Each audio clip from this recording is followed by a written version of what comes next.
What's up, Golf Squad? Famox here from Game Interface, and these are a few things that we've learned from the EASHL NHL 16 beta.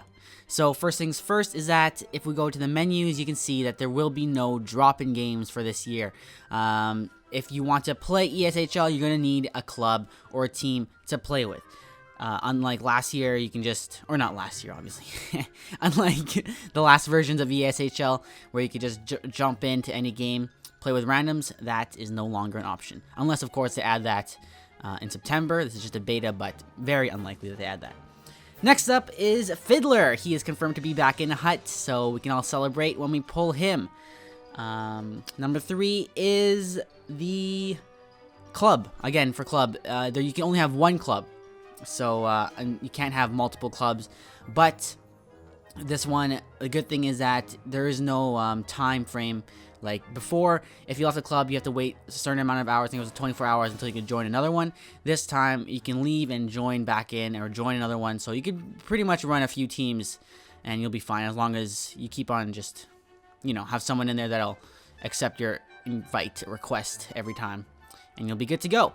Next up is the action tracker. This is the biggest one for me, especially for player reviews. I'm sure a lot of you love this one too when they had it in NHL 14 is the action tracker. You can go back after your game. You can watch every goal, hit, penalty. You can go back and see all the time frames, all that stuff, and watch the replays. And that brings us to the next thing that we learned is that the replays are fixed. Last year's replays, they were really choppy, even if you're like going really slow with it.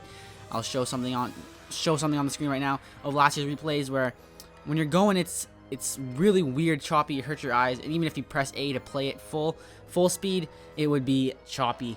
But this year they've fixed the replays. You can see with this goal that they are smoothing out again and they look like real gameplay, and when you press A, it's all good to go. So yeah, the action tracker's back, which was announced a while ago, but to see it live in the beta, it looks really good, and I'm excited about that. Another thing that we have, probably the biggest point, the biggest thing from last year that was a game breaker was the poke check. When you change your lines or your strategies, you cannot poke check for a solid 2-3 seconds until that menu goes away. But as you can see here, they got that fixed. When you pop up the menu, you can spam your poke check and it'll still work, but at the same time, it will change the offensive zone strategies. So you might want to be careful of that if your strategies are always changing, but at least your poke check will still work.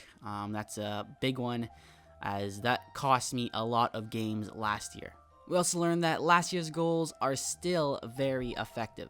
Now, another few things that they brought back is the face-off, winning it forward.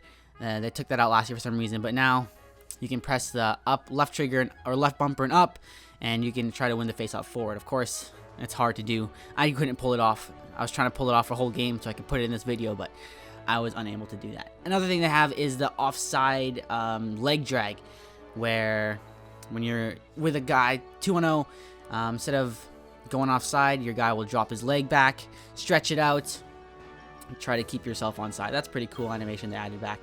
And yeah, that's about it. I'm pretty sure that's all I wrote down. The main things that we've learned from this year's EASHL beta. If I missed anything, I'm not covering GM mode or anything. I'm not interested in that kind of stuff. I don't do those things. So I pretty much covered hockey. Oh wait, the packs. The packs look pretty cool. That's another thing that we learned. But yeah, if I missed anything, let me know. Oh, there's also play a friend, but of course we already knew that. So anyways, let me know what I missed in the comments. I'm pretty sure some of you will have something to say. I'm Famox from Game Interface, and I'll see you in the next one.